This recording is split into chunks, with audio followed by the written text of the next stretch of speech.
We are talking about mental health and grief and trauma and all that fun stuff. Now I'm going to start with a quote, and I'm going to do my best to kind of roam around, so just be aware that I'll be just spinning a little bit. I'm going to start with a quote about authenticity.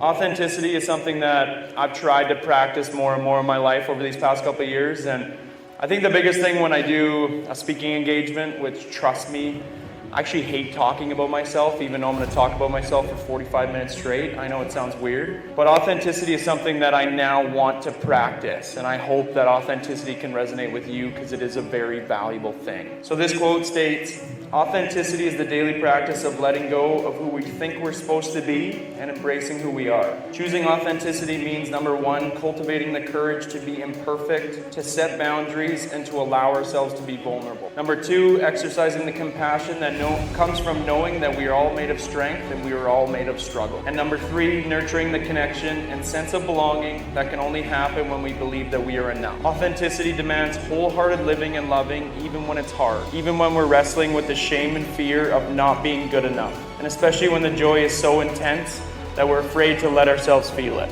Now, I don't know if that is a blessing in disguise. I don't really know how to attribute that to, is it a blessing? Is it I want to remember? Because it's human instinct to really want to remember. And I think we can all relate to that. I want to go into my memory bank so bad and remember the last time I drove to the rink with my amazing billet brother, Parker Tobin, who is no longer here. I want to remember the last time I sat in my dressing room stall with Joey and Tommy on my left and right, who are no longer here. I want to remember all these lasts. I want to remember that last dad joke from Darcy. I want to remember that last everything, but I can't find it. And it breaks my heart, but it is also, like I said, it could be just my mind protecting me from that day, because I can't even begin to fathom the mental and emotional injuries that took place that day. I'll fast forward to the Humboldt Broncos home opener. Now, the Humboldt Broncos home opener was a chance for that community to find one thing. I got asked this question, and I'm going to ask you guys this question, so I expect an answer from somebody. What do you think is the most vulnerable emotion that you can feel as a human being? Fear. Perfect. So I got asked that question, and I answered the exact same way. I said fear. I said shame. I said guilt. I said sadness. I said sadness. Now, believe it or not, the most vulnerable emotion that you can feel as a human being is actually joy. Think about it. It's true. To wholeheartedly feel joy is so profound and vulnerable, but sometimes we don't actually recognize that when it comes and process that. For that community, that's exactly what they needed, to go to the Elgar Peterson Arena on a Friday or Saturday night and cheer on their Broncos. Yeah, there's going to be a whole different, team of faces. Whole different team of faces behind the bench coaching. Because mental health for me was something that I had so many misconceptions around. I now realize that mental health is not a battle to be won, it is a journey to continue walking. But at the time, it was how do I get out of this?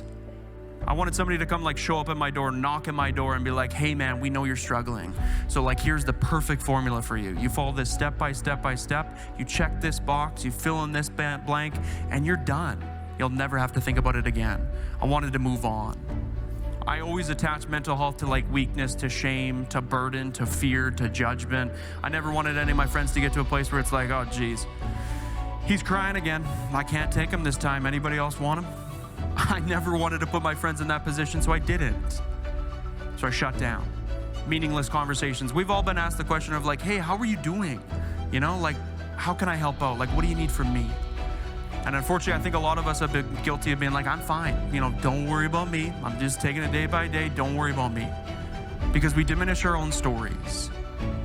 Because we're constantly comparing, thinking to ourselves, "Well, I know somebody who has it worse and I know somebody who has it better. So why would I take care of my own stuff?"